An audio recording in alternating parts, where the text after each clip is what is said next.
एक माधव। नृत्य होने लगा, रास होने लगा। देवताओं ने विचार किया भगवान रास कर रहे हैं और हम वंचित रह जाएं। लेकिन उस रास की एक विशेषता है, उसमें सिर्फ स्त्रियों का प्रवेश है, पुरुषों का प्रवेश निषेध है। नारद जी का मन हुआ कि हम भी चलें। बहुत ध्यान से सुनना, प्रेम से। नारद जी का मन हुआ कि हमें भी उस रास में जाकर के सम्मिलित होना चाहिए। नारद जी ने जैसे ही ब्रज में प्रवेश किया तो भगवान बोले यहाँ पुरुषों का प्रवेश नहीं है। तो बोले यहाँ राधा रानी की स्तुति करो, स्त्रियों का प्रवेश है, आपको प्रवेश नहीं मिलेगा। नारद जी कहने लगे नहीं प्रभु, हमें तो आपके रास में हमें सम्मिलित होना है। राधा रानी की स्तुति की गई। राधा रानी की स्तुति करने के बाद राधा रानी ने कहा अगर इस रास में प्रवेश करना चाहते हो तो स्त्री बनो। नारद जी बोले कैसे स्त्री बने? तो एक कुंड था, कुंड कहा राधा रानी ने उस कुंड में जाकर के डुबकी लगाओ, नहा करके आओ, पुरुष से स्त्री बन जाओगे। नारद जी गए, उस कुंड में गोता लगाया, पुरुष से स्त्री बन गए और रास में प्रवेश किया। वो कुंड आज भी मौजूद है ब्रज में। जब आप दर्शन करने कभी जाओ ब्रज में, गोवर्धन की परिक्रमा जब आप करते हुए आएंगे तो राधा कुंड से जैसे ही आप कुसुम सरोवर की तरफ चलेंगे तो बाएं हाथ पर महाराज उस कुंड का नाम है नारद कुंड। ये वही कुंड है जिसमें नारद जी ने स्नान किया और स्त्री बन करके रास में प्रवेश किया। उधर भगवान भोले शंकर को चिंता हुई, मां पार्वती जाने लगी तो कहने लगे हमें भी अपने साथ ले चलो ना।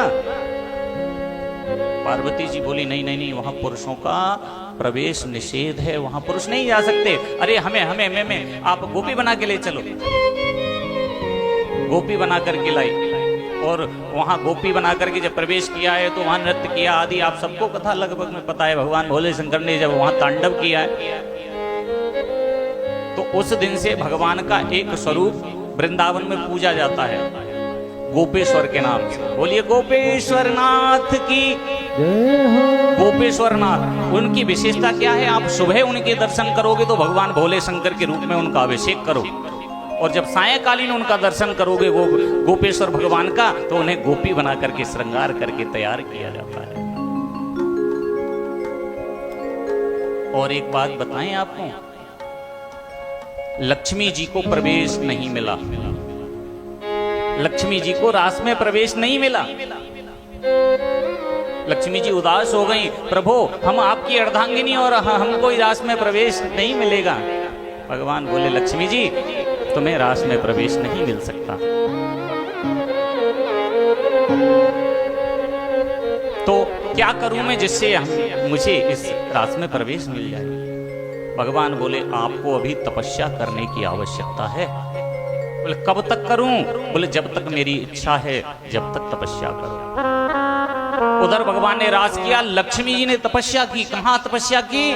वृंदावन के उस पार जब आप जाओगे, यमुना जी के उस पार, तो एक जगह का स्थान है, नाम है बेलवन।